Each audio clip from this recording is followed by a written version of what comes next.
നമസ്കാരം. രണ്ടാമത്തെ വീഡിയോയാണ്. ഇന്ന് പറയാൻ ഉദ്ദേശിക്കുന്ന കേരള ക്ലിനിക്കൽ എസ്റ്റാബ്ലിഷ്മെൻറ്റ് ആക്ട് 2018 കുറിച്ചാണ്. 2018 കേരള സർക്കാർ കേരള ക്ലിനിക്കൽ എസ്റ്റാബ്ലിഷ്മെൻറ്റ് ആക്ട് കൊണ്ടുവരുന്നു.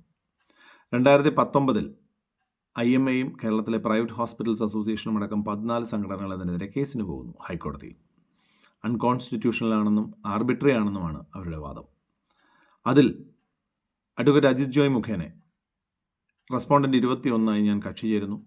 2025 ജൂൺ 30 കേസ് 6 വർഷത്തെ വിചാരണയ്ക്കൊടുവിൽ തള്ളുന്നു. ഡിവിഷൻ ബെഞ്ചിന് അപ്പീൽ പോകുന്നു. 26/11 വീണ്ടും തള്ളുന്നു. അവർ സുപ്രീം കോടതിയിൽ പോകുന്നു. സുപ്രീം കോടതി റേറ്റുകൾ ഡിസ്പ്ലേ ചെയ്യേണ്ട കാര്യങ്ങളടക്കമുള്ള എല്ലാ നിർദ്ദേശങ്ങളും കൃത്യമായി പാലിക്കാനുള്ളതാണെന്ന് അറിയിക്കുന്നു. എന്നാൽ മാധ്യമങ്ങൾ പറഞ്ഞത് Kerala clinical establishment act stay ചെയ്തു എന്നാണ്. നമ്മുടെ അവകാശമാണ് കേരള ക്ലിനിക്കൽ എസ്റ്റാബ്ലിഷ്മെൻറ്റ് ആക്ട്. അത് നമ്മൾ ചോദിക്കണം. ഫെബ്രുവരി 3 വരെ കൊയേസീവ് ആക്ഷൻസ് ഉണ്ടാകരുതെന്ന് മാത്രമാണ് സുപ്രീം കോടതി പറഞ്ഞത്. ശിക്ഷണ നടപടികൾ അനുഭാവപൂർവ്വം പരിഗണിക്കൽ എന്നിവ ഉൾപ്പെടുത്തി വേണം കേരള ക്ലിനിക്കൽ എസ്റ്റാബ്ലിഷ്മെൻറ്റ് ആക്ടിനെ നമ്മൾ ഉൾക്കൊള്ളേണ്ടതെന്ന് സുപ്രീം കോടതി നിർദ്ദേശിച്ചു. ഇതാണ് ഇന്നെനിക്ക് പറയാനുള്ളത്.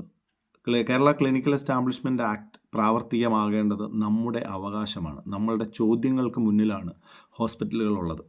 257 ഹോസ്പിറ്റലുകൾക്ക് പ്രൈവറ്റായി ഞങ്ങൾ പരാതി അയച്ചിട്ടുണ്ട്.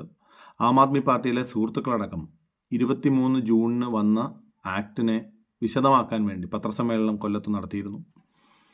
എനിവേ, ഇന്നലെ കണ്ട വീഡിയോയെ കൃത്യമായി പരിഗണിച്ച, നിർദ്ദേശങ്ങൾ അറിയിച്ച, ഒരുപാട് തെറ്റുകൾ ചൂണ്ടിക്കാണിച്ച എല്ലാവർക്കും നന്ദി.